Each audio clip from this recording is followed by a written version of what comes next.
Because there's no such thing as vampires. Vampire love stories have always been about the teenage heartthrobs and the peak of mainstream television, whether it's today or back in the 2000s.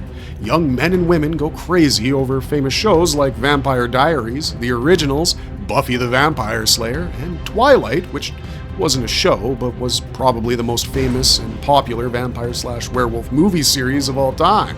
Well, we've always been intrigued by the cinematic journey of vampire stories over the years, so we decided to take a closer look and found some forgotten shows from the late 2000s to the early 2010s when vampire stories were going beyond the tragic romantic arcs and bringing some really cool ideas to the table. And that's why in today's video we're going to be talking about 8 vampire shows from that time that are still pretty underrated today. Without further ado, let's get right into it. Blade the Series, 2006. During the 90s, the experience of watching superhero movies was changing. We were exposed to this concept of an anti-hero whose morality isn't always the ideal one. This was the time when movies like The Matrix, Underworld, and The Crow came out, where the protagonists are flawed, confused, and not always righteous. Yeah, they were doing the big stuff and beating up the bad guys, but they can't always be called the best guys themselves. In 1998, a movie came out that changed the dynamic of vampire stories forever. Blade introduced us to this black leather coat vampire hunter aesthetic and the most badass performance by Wesley Snipes. But did you know that before the MCU started its endeavors to renew the Blade franchise, there was a TV show? A continuation of the events that happened in Blade Trinity. It was called Blade the Series, and it came out in 2006 on Spike TV as the network's first original scripted show. The story begins with Krista Starr, played by Jill Wagner, who was a soldier coming back from Iraq. Her brother is dead, but she doesn't know how it happened, so while she investigates the mysterious death, she comes to learn that it was actually a familiar, a human servant of the vampires. This investigation eventually led to her meeting with Marcus Van Sciver, who was a powerful vampire himself. And the most interesting thing about Marcus is that he doesn't act like a monster, but almost like a corporate giant for their vampire society, cold and ruthless. Krista wanted to make sense of this whole situation, but before she could fully process this, Marcus turned her into a vampire. In the early episodes, Krista is the main focus of the show, as it slowly builds the anticipation around Blade's emergence in the story. As we follow Krista's journey, we finally see her aligning with Blade, played by Kirk Sticky Jones, and from then on, things get more complicated in her arc. She's now acting as a double agent, and her relationship with Blade also raises some questions, like whether Blade uses her as a weapon, or if he just wants to save her from the vampires. Talking about its craft, not gonna lie, some people absolutely love the show, while a lot were skeptical.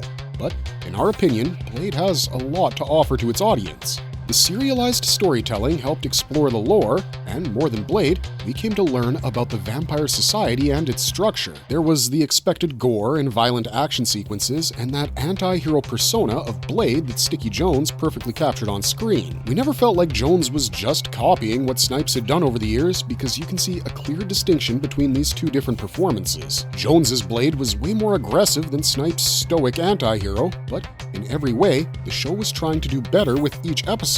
However, budget issues and a lack of huge cinematic scale were also visible. Sadly, the show was cancelled after just one season. It was hectic for a newbie channel like Spike TV to go big and ambitious with a project like Blade, so they had no choice but to cut it from their schedule for good. The new Blade movie is allegedly still in the works because the MCU hasn't confirmed whether it's still happening with Mahershala Ali or if it's been permanently shelved, but as far as we know, there's no talk of a future continuation or a reboot for this 2006 TV show. Moonlight, 2007. For the next one, we thought we'd come back to the tragic romance arc of a traditional vampire story in 2007's CBS show Moonlight.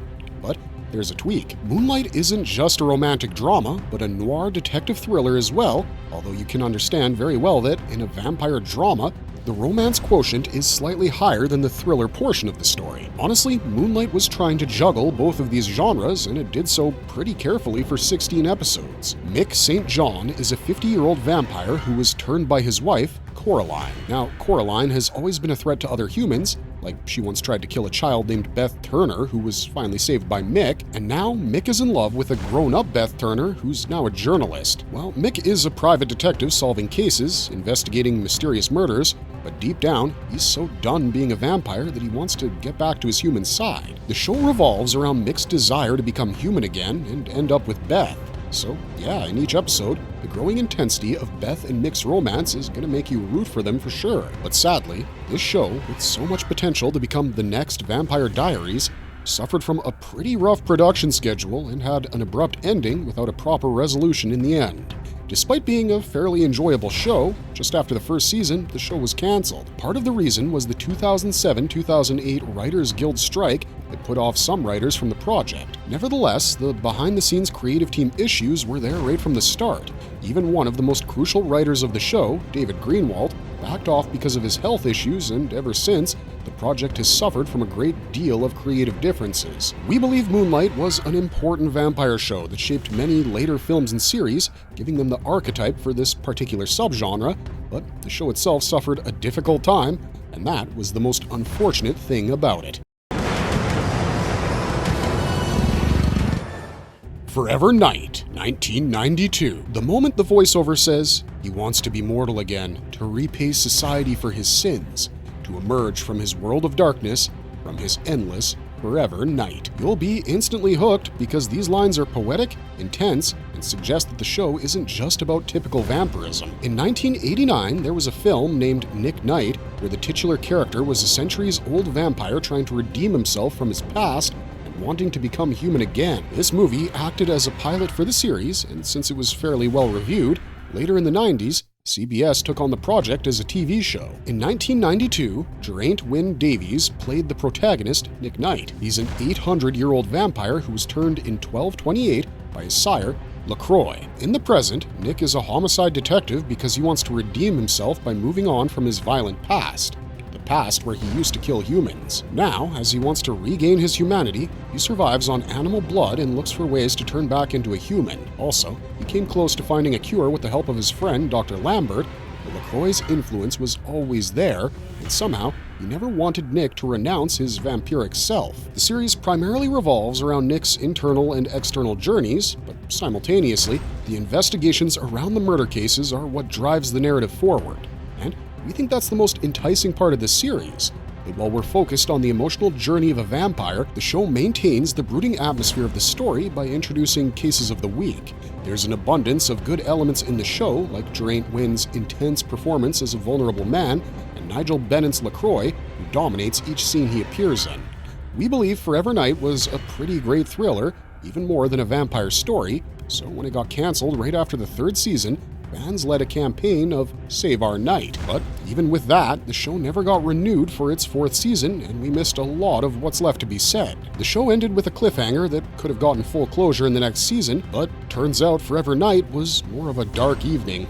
Blood Ties, 2007. If you mix vampire romance with the X-Files and sprinkle some detective noir into it, you get something like Blood Ties. This one's a Canadian supernatural drama, and it has every kind of supernatural element in it, like demonic possessions, voodoo, and even hunting ghosts. The protagonist of this story, Vicky Nelson, is a private investigator who's losing her eyesight day by day due to a degenerative eye condition. But despite this problem, she continues working on her cases. These investigations lead her to meet a man named Henry Fitzroy, a 470-year-old vampire who was the illegitimate son of Henry VIII. Now, this already piqued the romantic tension between them, but to add some spice to the dish comes Mike Salucci, ex-lover of Vicky, and soon this triangular love becomes the hottest attraction in the show. You might just be hearing about this show for the first time, but back then, youngsters used to get crazy over this kind of intense chemistry and conflicted love, so yeah, there's always a certain kind of audience for a show like this. Twilight fans. Now, we should mention the plot was easy to understand, and the vampire of the show, Henry Fitzroy, who's lived almost 4 lifetimes, isn't yet quite tired of living, so he's okay with being a vampire unlike the guilt-ridden existential vampire heroes of the previous shows. However, it was still unfortunate that the show got cancelled after just 2 seasons, and that was the result of falling behind in the growing TV market of the coming 2010s era. We already had pretty chic and cool vampire series by that time, so Lifetime, the only network that still aired the show, decided not to renew it anymore. Another interesting detail about this show was that it was actually based on a book called The Blood Books by Tanya Huff, is widely known as a much darker story with more mature character details. That said, the series didn't want to take a darker approach to tell this story, and that's what sets it apart from the source material. Perhaps the lack of similarities between the book and the show was one of the reasons why the channel didn't want to take a risk with it any longer. Ultraviolet. 1998. Ultraviolet is probably the most vampirish non-vampire thriller on this list, and let's break down why that is. This British vampire thriller was created by Joe Ahern, and it aired on Channel 4 for only 6 episodes and became one of the best crime drama limited series of all time, at least in our opinion, because shows like Ultraviolet are pretty rare these days, not because of the story, but because of the execution, which we think was a mix of Kubrick and Hitchcock. Michael Caulfield, played by Jack Davenport, is an investigator whose life was changed when his best friend disappeared on the evening of his wedding. During the investigation, he was attacked and almost killed before he finally stumbled upon this secret organization of people who hunt down a specific kind of infected person named a Code 5 carrier. Yep, the show never once mentions the word vampire, and that's probably the coolest thing about it. Now, it gets even better when you learn that these Code 5 carriers aren't exactly traditional vampires. They're highly tech-savvy, and they use advanced methods to remain untouched. They use technology to be invisible on video recording, and not just that, there's a bigger conspiracy about them evolving with time. So how does this group of not vampire hunters eventually beat them? Well, we recommend that you binge the series in one go to find that out, although let me be clear about the confusion surrounding the ending. This was a miniseries with just 6 episodes, so many people thought the show was abruptly cancelled, which is a very usual thing for a show like Ultraviolet. But it was a standalone series with a pretty amazing ending, which was also a deliberate cliffhanger that almost everyone loved about the show. Plus, it's got Idris Elba in full swing, so we really can't recommend this one enough. Kindred. The Embraced, 1996. Julian Luna is the prince of the vampire clans in San Francisco and the leader of the Venture Clan. He and his clan members all use a code, named the Masquerade, to hide themselves from ordinary humans. But then we get human detective Frank Kohanek, who begins to investigate multiple murder cases that finally bring him to this clan of vampires. Things get pretty dark and exciting from there because this is the kind of series where 2 rival narratives play out simultaneously. You get a Godfather-style mafia clan with Julian and the clans, while Detective Kohanek's investigation into these cases elevates the essence of the thriller. But sadly, this show wasn't as popular as it could have been despite its potential. Some TV shows struggle to find an audience and are eventually canceled due to low ratings and a lack of mainstream appeal. Some TV shows don't even get the chance to grow properly because the timing is just terrible for them to come out, and Kindred faced a similar kind of tragedy. It was a Fox Network production based on the tabletop RPG Vampire the Masquerade by Mark Rain Hagen. The look and feel of the entire show was quite appealing to both regular vampire stans and the crime thriller nerds because it had everything, like political rivalry, power dynamics, suspense, and more. But things went pretty downhill when the lead actor, Mark Frankel, died in a motorcycle accident during the show's run. Many fans lamented the loss of Frankel, and with that loss, the showrunners didn't even dare to continue the story without him or try to replace him with somebody else. After only 8 episodes, the story came to an end on a cliffhanger, and ever since, there's been almost zero buzz around the show, unless someone's willing to take the story and completely reboot it for a fresh new take. The concept of vampirism is getting more and more flexible over time through different interpretations. Sometimes they're simply bloodthirsty monsters, sometimes they're trying to regain or retain their human side, and sometimes they work as private investigators. This list is filled with some of the most underrated vampire stories with diverse plots and characters, so if you've watched them all or are thinking about giving one a go, let us know your opinion in the comments section down below. Oh, and if you enjoyed this video and you want to see more content like it from us, don't forget to like and subscribe because that's the best way to ask for more of this kind of stuff. Until next time, thanks for watching, and we'll see ya in the next one.